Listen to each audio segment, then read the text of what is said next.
What's up mga buddy, no? So magandang araw, magandang tanghali, magandang gabi sa anong oras na panood ang video na to mga buddy, no? So in today's video mga buddy, may gagawin tayo mga buddy, no? So ito, camel, bari ano to buddy, walang lamig, no? So ano to siya, water cooler dispenser, no? Yung inom ka ng malamig, inom ka ng mainit, no? So yung mainit niya is buddy, walang problema. So, ang problema nito is yung lamig niya. Ito yung problema, yung lamig. Walang lamig ito. Bali, so ito pala mga buddies, wala tong preon, no? Walang preon, yung tawag na may coil siya, no? Ganun, no? So ang problema ito kadalasan pag ganyan is yung sira yung thermoelectric cooler filter, no? So meron tayo niyan mga buddy, no? So nag-order tayo. So sana pareho, no? Sana parehas ng number kasi may number yan buddy. So ito, kunin na natin. So ito yung bili natin mga buddy, no. So iba-iba tayong number ng mga buddy, no? So titingnan niyo lang yung number niyo sa inyo. Ito yung number niya mga buddy. Sana hindi defective to mga buddy, no. Yan. Okay, so ilalagay natin yan buddy. So bago natin ilagay yan, roll the intro muna.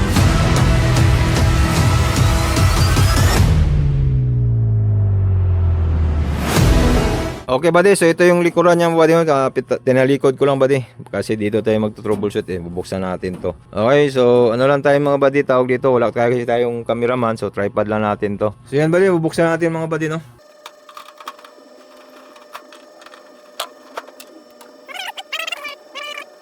So ito siya mga buddy, no, kita nyo yan. So yan yung fan niya, yan dyan sa likod yung ano buddy. So yan ang tatanggalan natin buddy, no. Sana nakita sa camera mga buddy. Yan, focus lang natin. Okay. So tatanggalin na natin yan buddy, no. So nandyan siya sa ano. So pasensya nyo, no, mahirap yung mag-isa mag-video, no. So tanggalin na natin to. Dahil dyan siya nakadikit.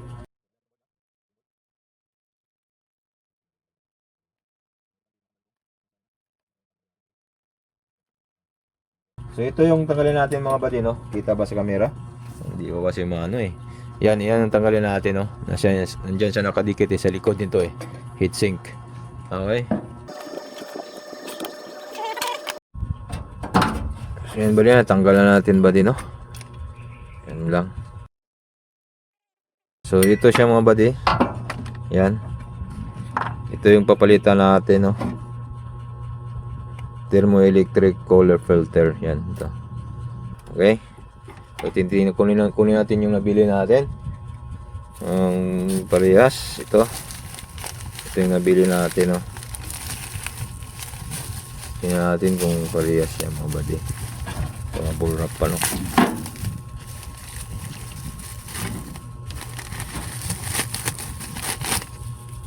So ito TEC1-12706. Yan. So dito tingnan natin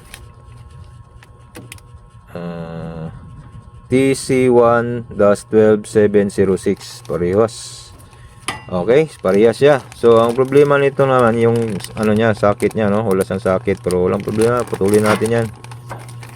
Ito, putulin na natin to, dito natin kabit, no, sa sakit niya para may sakit pa rin siya, no. Ito pa yung sakit, gamitin natin. Okay, putulin lang natin yan.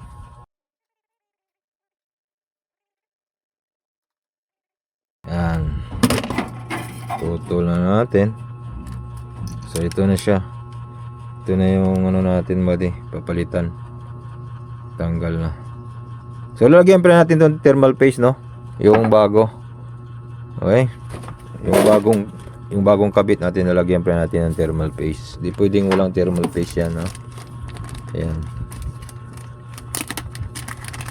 So ito buddy, may polarity to buddy, no. Negative, positive, yung itim negative, yung positive yung pula, no. Yan, susundin na natin yung pinutol natin dito.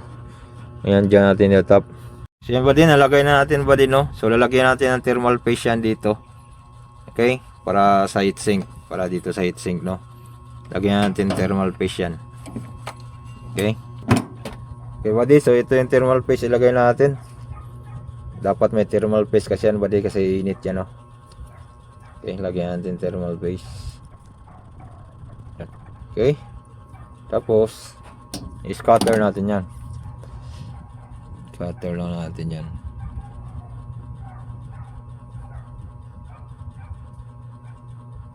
scattered. Ganyan lang yan.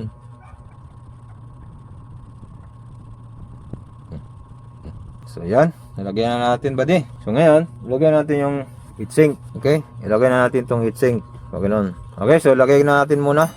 Okay buddy, nalagay na natin no. So na screw na natin. So binalatan natin yung joint niya buddy, yung pinutol natin dito no. So binalatan natin yan. Okay, so nag-init tayo ng soldering para masolda natin to no. Okay, so bago natin ano yan buddy, soldahin no, bago natin i-join dito yan. At testiran muna natin kung pareho sila ng kuryente dito no, sa luma. Okay, testiran muna natin yan. So analog tester lang gamit natin buddy para makita nyo yung resistance no, yung palo. Palo lang naman ang basehan natin dyan no, sa resistance. Okay, naka-extend tayo. Extend. Tapos tingnan natin, i-short natin. So 0 siya mga buddy no. Kita nyo. Yan, kita nyo yung tester. Palo siya. So unahin natin yung sira buddy no. I-test natin yung sira. Test natin yung sira kung saan abot. So abot siya ng 5 no. Dito sa 5. Di siya mabot sa 0 no. Okay. So dito naman tayo sa bagong lagay natin. Okay. Yan. Kahit saan ito buddy kahit itong resistance kasi ito, kahit i-negative mo yan yung itim, positive sa test prod, walang problema yan kahit ano no. Basta makuha natin yung continuity. Kanina nakuha natin dito lang sa 5 siya no, hindi siya mabot ng 0. So ngayon, ito namang bago ilagay natin, i-test natin, tingnan natin kung anong palo niya. So tingnan yung palo buddy. 0 no, umabot talaga sa 0 no.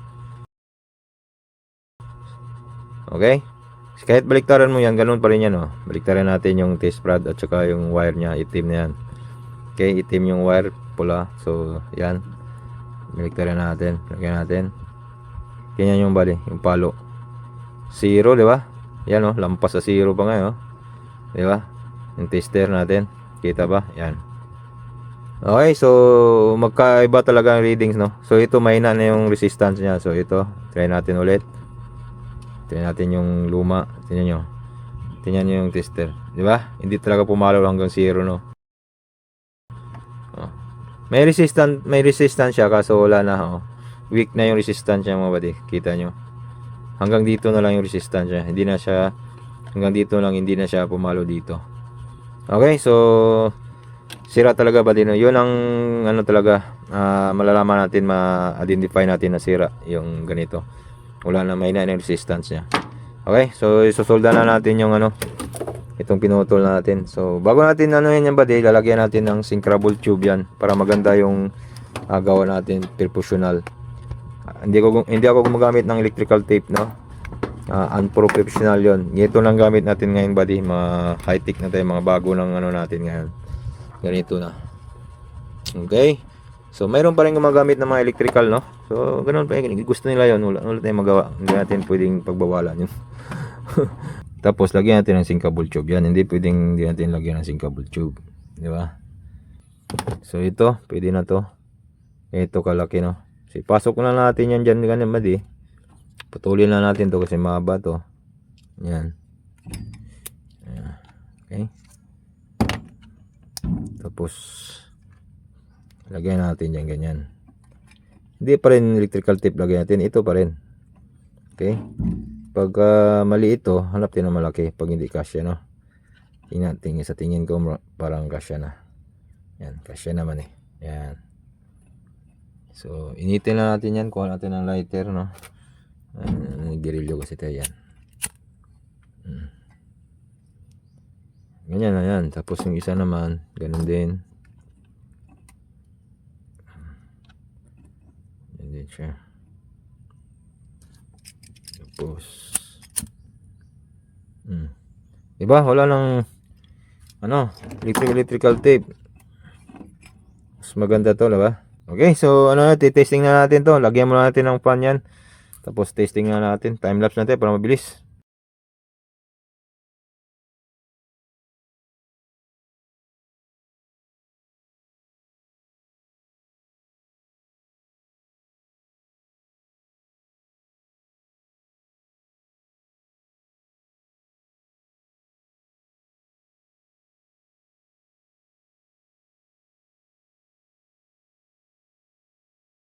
Okay ba din? So na-install natin lahat ba din, no? Na-screw na natin. So yan, okay na.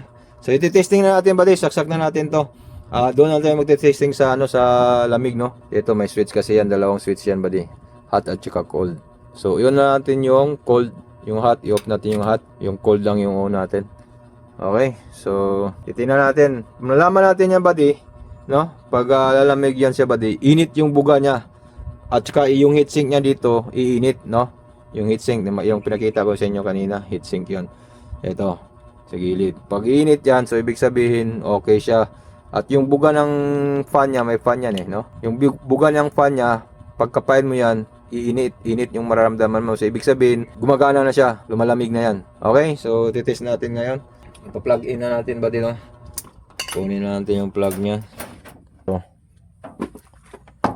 So okay, plug in na natin. Okay, umikot na. Umikot na siya ba di? So titingnan natin ba din, no, kung lalamig, no?